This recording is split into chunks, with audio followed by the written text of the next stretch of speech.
Into some examples here. So this example says, suppose y varies directly with x, and it gives you that y is 35 and x is 5. It wants you to come up with what the direct variation equation is and what is the value of x and y. All right, so first we're going to just start with what this means, okay? So if y varies directly with x, so that just means that our answer, our equation is going to be in the form y equals k times x, okay? And our big goal of what we need to figure out is we need to figure out what k is, okay? Y and x we know can vary, but they vary directly, but we need to know what this constant of variation is going to be. Okay, well, we're given some possibilities to help us figure out what the value is. It's telling us that y is 35.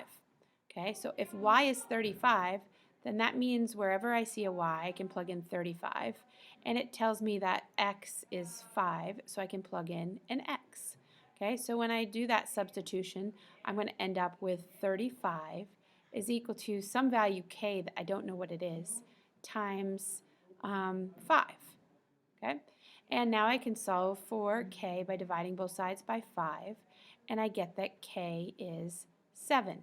So that means my constant of variation is 7, and it also means that my equation is going to be y equals 7x, okay? And the next, so I just answered this first question right here, and it says, what is the value of y when x is 8? So that means, so that's the first question. The next question is, well, what if I plug in an 8 into here? Then the answer would be 56, would be the answer to the second question, and this is the answer to the first question. Okay, next slide. Now we're going to look at writing a direct variation equation from a table.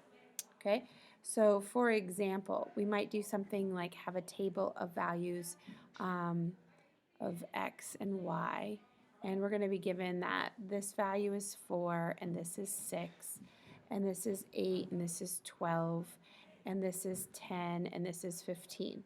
Okay, so the first thing I'm going to do is kind of figure out what the difference is. Okay, so I'm going to say, okay, well, let's look at what the relationship is from x to get to y. So that would be 6 over 4. Okay, and then the relationship between here to here is 12 divided by 8. And then the relationship between 10 and 15 is 15 divided by 10. Okay, we know that that all simplifies to 3/2 or 1.5 to 1.5 to 1.5. So in other words, that's also your slope. Okay, so we want to know what is the ratio of y to x then? It is 1.5. Okay, so if the ratio of y to x is 1.5, then if we just manipulate this equation and multiply both sides by x, I get y equals 1.5x, and that's an example, again, of a direct variation. Okay, these three numbers all had the same relationship here. There was this y to x ratio was the same, so here is your direct variation. Okay, I just want to kind of summarize the different types of graphs you can get for direct variation.